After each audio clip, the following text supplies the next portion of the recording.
चाहिँ यो चाहिँ नेता हो भन्ने राजा महेन्द्र राजाको श्रेणीमा पर्नुहुन्छ उहाँ नेता पनि हो। किनभने त्यति बेलाको राजनीति असाध्यै उथलपुथलबाट थियो। जति बेला त्रिभुवनको निधन र महेन्द्रको उदयको सन्दर्भ थियो, तथापि नेपालको राजतन्त्रको इतिहासमा हेर्नुभयो भने स्कुल कलेज खासै थाहा नभएको राजाका रूपमा महेन्द्रलाई हेरिन्छ।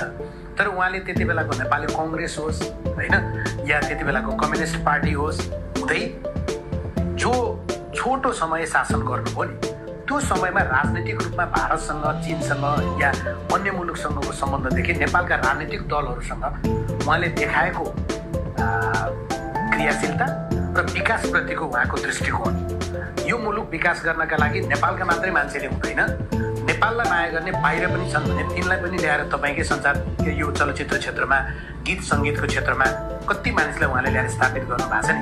त्यस कारणले यसलाई तपाईँले, उहाँ त राजा हो नि, राजाले पनि राजनीति गर्ने हो क्या। त्यस हिसाबले हेर्दा मलाई नेता भन्दा चाहिँ राजा महेन्द्र पनि याद आउँछ। नेता भन्दा राजा महेन्द्र याद आयो। राजा भन्दाखेरि अब हामीले अलि बढी प्रेमका साथ हेरेको, तर उहाँको सरकार देश सञ्चालनमा चाहिँ त्यति धेरै भूमिका सकारात्मक हुन सकेन कि भन्ने आलोचना पनि गर्ने गरिन्छ। तर तपाईँ हामी त सबै रोको नि होइन। वीरेन्द्र चाहिँ कस्तो उहाँको त्यो खास गरी भौतिक छवि जस्तो थियो, त्यो चाहिँ साँच्चै आँखामा राख्दा पनि नबिजाउने, मनमा चाहिँ काहीँ पनि नघोस्ने प्रकारको थियो नि होइन।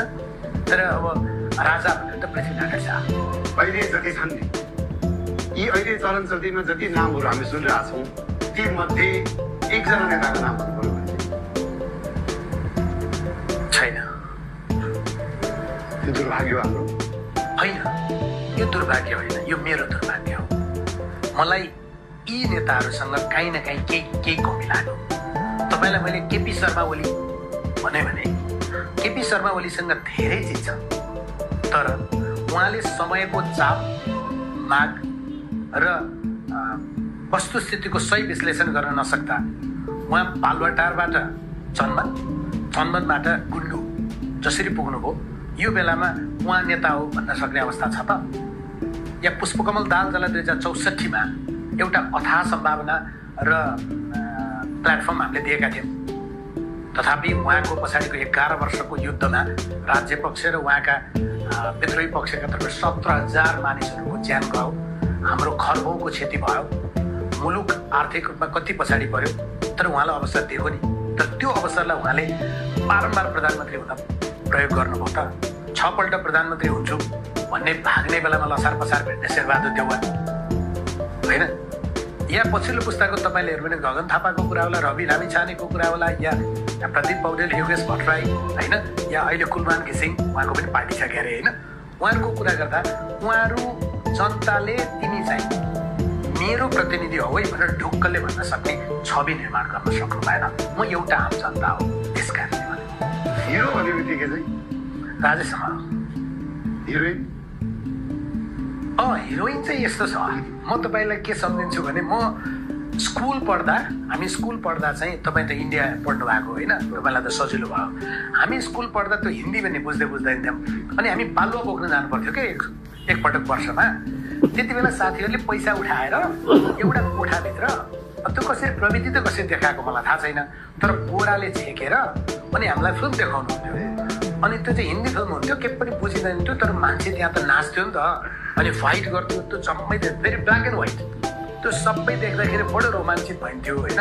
अनि एसएलसी दिएपछि हो जस्तो लाग्छ मैले कन्यादान हेरेको, त्यति बेला क्रिस्टी, मैनाली, मौसमी मल्ल, गौरी मल्ल, तपाईँ के अरे सबभन्दा बढी त करिश्मा मानन्दर, करिश्मा केसी होइन, उहाँहरूको समय थियो नि त।